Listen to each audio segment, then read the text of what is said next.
The summer I decided to stop babying my tomatoes was the summer they finally stopped disappointing me. I had been out there every single morning with my hose, sometimes twice a day when it got hot, and every year I ended up with the same result: cracked fruit, blossom drop, plants that looked lush and green but gave me maybe a third of the tomatoes I expected. It took me an embarrassingly long time to figure out that I was the problem.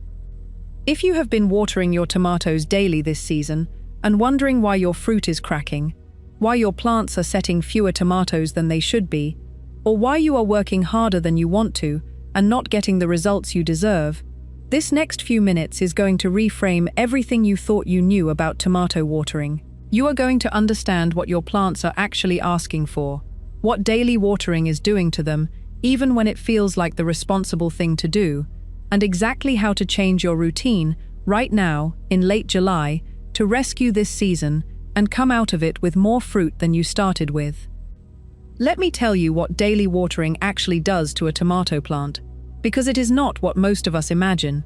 We picture those roots drinking deeply and growing strong, the plant grateful for our consistency. What is actually happening is something quite different. When the soil surface is wet all the time, the roots have no reason to go looking for water. They stay shallow, they stay close to the surface where the moisture is. And a shallow-rooted tomato plant is a vulnerable tomato plant. It is more sensitive to heat, more sensitive to sudden dry spells, and less capable of pulling up the minerals and trace nutrients it needs from deeper in the soil. You built a dependent plant when you were trying to build a healthy one. I made this mistake for years before a neighbor, a retired farmer who grew up watching his grandmother work a kitchen garden in western Pennsylvania, told me to step back and let the roots find their own way down. I thought he was being dramatic. He was not. There is something else daily watering does that most people do not connect to their watering habits, and I want to plant this idea now because we are going to come back to it in a few minutes. Blossom drop. If you have watched your tomato flowers fall off without setting fruit this summer, and you have been wondering what you did wrong, the answer might be sitting right there in your watering can. The physiology of a tomato plant is simpler than gardening content often makes it sound. A tomato plant wants to produce fruit. That is its entire purpose. But it will not commit to fruit production if it is under stress. And here is the part that surprises people. Inconsistent moisture is one of the most reliable ways to stress a tomato. Not too little water, not too much water, but the pattern of swinging between the two. You water heavily every day, the soil gets soggy, then on the day you forget or get busy, it dries out more quickly than you realize, because those shallow roots are right there at the surface with no buffer. The plant experiences a stress event, and a plant under stress drops its blossoms rather than set fruit it might not be able to support. This is not a failure of your tomato. This is your tomato making a sensible decision with the information it has. Cracking is the same story told a different way. You water heavily, the plant takes up a surge of moisture. The fruit that is already sizing up expands faster than its skin can accommodate, and the skin splits. You see it most in fruit that is close to ripe, because the skin is already under tension. People blame the rain when this happens, and sometimes it is the rain, but more often in a home garden, it is the combination of irregular watering followed by a heavy application. I used to crack at least 20% of my tomatoes every season. Now it is rare enough that when it happens, I actually stop and think about what changed. So what does a tomato plant actually need? It needs deep, infrequent watering that trains the roots downward and creates a stable moisture environment in the root zone, which is roughly the top 12 to 18 inches of soil. It needs that moisture to be consistent in the sense of predictable, not constant. And it needs the surface of the soil to dry out between waterings, not because dry soil is good, but because that drying triggers root growth and prevents the fungal issues that love to take hold in perpetually damp conditions. Here is what this looks like in practice, and I want to be specific because vague gardening advice is not useful to anyone. If your tomatoes are in the ground in a reasonably good soil, not pure clay, not pure sand, you are aiming to water deeply 2 or 3 times a week in hot summer weather, less if you have had meaningful rain. When I say deeply, I mean enough water that it reaches 12 inches down, not a quick spray over the surface, You want to stand there and let water run slowly at the base of the plant for several minutes, or you want a drip line that does the same thing over a longer period. The goal is to wet that deep root zone fully, and then let the top few inches dry out before you water again. How do you know when to water? You stop relying on the calendar and start relying on the soil. Push your finger 2 inches into the ground at the base of a plant. If it is still moist at that depth, do not water. If it is dry, water now and water deeply. That 2-finger test takes about 4 seconds. It replaced my daily watering ritual, and my plants responded within the first 2 weeks. I watched them. The leaves were a deeper green. The plants looked less frantic, less desperate, and the flowers that had been dropping started staying on. If your tomatoes are in containers, the math changes a little. Containers dry out faster than ground soil, especially black plastic pots sitting in full sun in late July. You may still be watering every day or close to it, and that can be appropriate for containers. But the key is still that you are checking the soil before you water, not watering on a schedule. A wilting plant in a container at 2 in the afternoon is not necessarily a thirsty plant. Tomatoes in high heat will wilt midday to protect themselves, and they usually recover by evening. A plant that is still wilted in the cool of the early morning is a plant that genuinely needs water.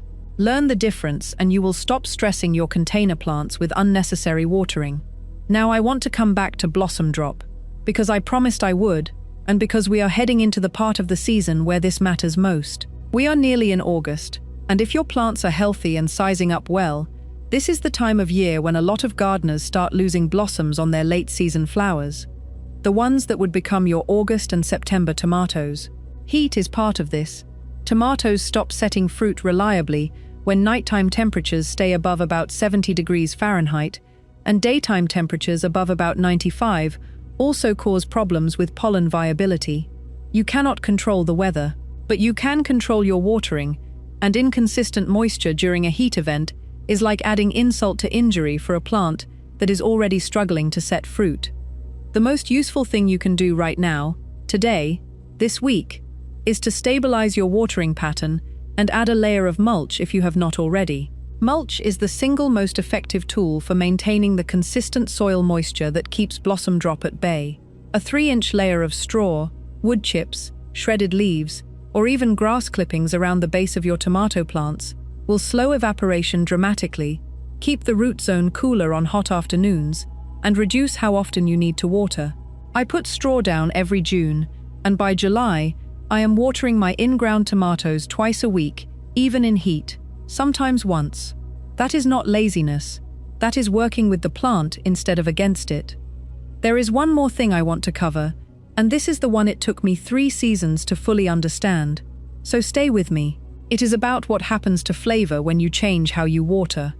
Tomatoes bred for backyard growing, real flavor varieties like Cherokee Purple, Brandywine, San Marzano, Black Crim, or any of the paste and heirloom types most of us are growing, develop their flavor in response to a certain amount of stress.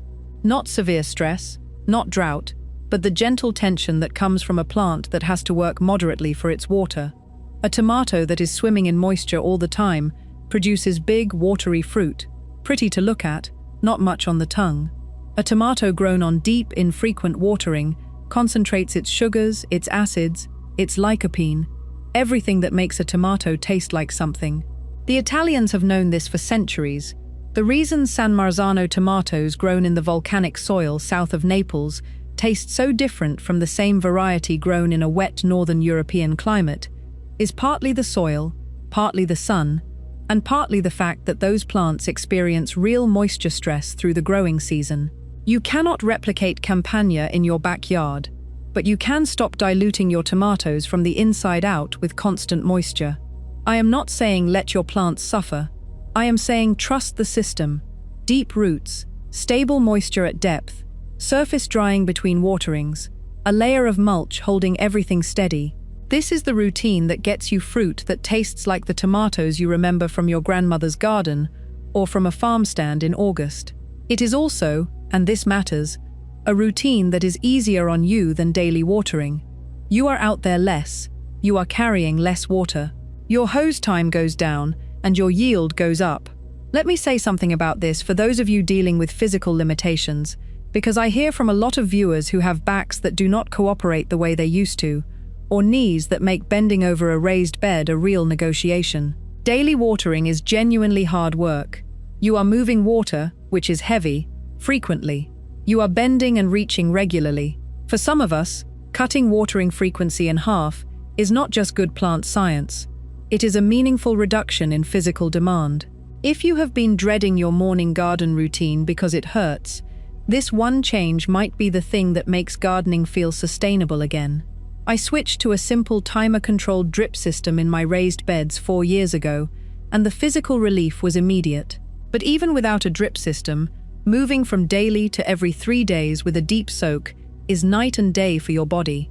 Some of you are going to wonder whether this advice applies to your particular situation: sandy soil, heavy clay, a raised bed with a loose mix, full sun versus partial shade.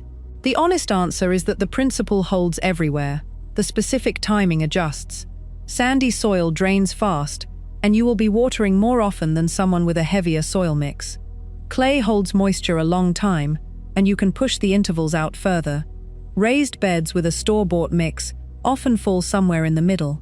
But the rule is always the same: water deeply, let the root zone recover, and check the soil before you ever turn on the hose. The two-finger test works in every soil type. Let me pull back for a moment from tomatoes specifically, because there is a larger principle underneath all of this that applies to almost every edible crop. The gardening advice that gets passed down to us, water every day, keep the soil moist, never let it dry out, was written for a different era, different tools, and frankly, a different audience. It was written for market gardeners who could not afford to lose a crop. It was written for people with unlimited time, and it often reflects an anxiety about plants dying that does not match what plants actually need. Most vegetables, and tomatoes especially, are remarkably resilient when you understand what they are actually doing underground. They are not fragile, they are strategic. They have evolved over thousands of years to manage periods of moisture and drought. Your job is not to override that strategy with constant intervention. Your job is to support it. That shift in thinking, from managing the plant to working with the plant, is one of the things that separates a gardener who struggles every season from one who starts to find the whole thing genuinely enjoyable. It also changes how you spend your time in the garden. When you stop watering every day, you start noticing other things. You see the first blush on a tomato before you would have spotted it. You notice which plants are thriving and which ones need attention. The garden becomes less of a chore list and more of a place you actually want to be. I did not expect that when I changed my watering habits. I thought I was just saving myself some effort. What I got was a different relationship with the whole process. Here is where I want to land for this season, because we are almost into August and there is still real harvest ahead of you if your plants are in decent shape. If you have been watering daily, do not make a sudden dramatic change. Shift gradually. This week, skip one of your regular watering days and do a deep soak instead. Do the soil check 2 days later. You will probably find the soil is still moist at depth and you did not need to water at all. Add a layer of mulch this weekend if the soil around your plants is bare. Even a thin layer of straw or grass clippings will make a difference. Look at your fruit that is currently sizing up and watch it over the next 2 weeks. If your cracking rate goes down, you will know the shift is working.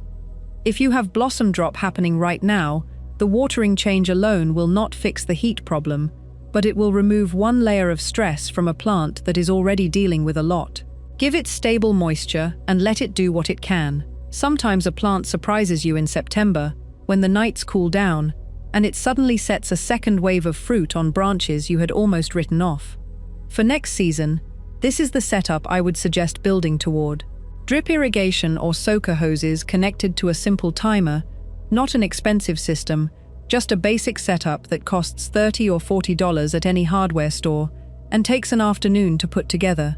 3 inches of mulch applied in late May or early June before the heat arrives. Watering set to run every 2 or 3 days for long enough to wet the root zone fully. Check the soil once a week. Adjust the timer up if it has been hot and dry, down if you have had rain. This is the system that lets you spend your garden time actually looking at your plants instead of lugging water around. The thing about tomatoes, and I have grown them in 4 different states and 2 different countries, in every kind of container and bed and sorry excuse for soil you can imagine, is that they respond beautifully when you trust them. They are not houseplants. They are not delicate. They are descendants of a wild plant that grew on dry Andean hillsides with no one to water them at all. You give them a good root zone, consistent deep moisture, some support for their branches, and they will work hard for you from July through the first frost. What they do not need is someone hovering over them every morning with a hose, convinced that more water means more love. Less really does mean more with tomatoes. Less watering, more fruit. Less hovering, better flavor. Less effort from you, more reward at the end. That is the kind of gardening I want for all of us at this point in our lives. Honest work where the payoff matches the effort, and enough hard-won wisdom behind it that we stop making things harder than they need to be. Go check your soil before you water tomorrow. I think you will be surprised by what you find.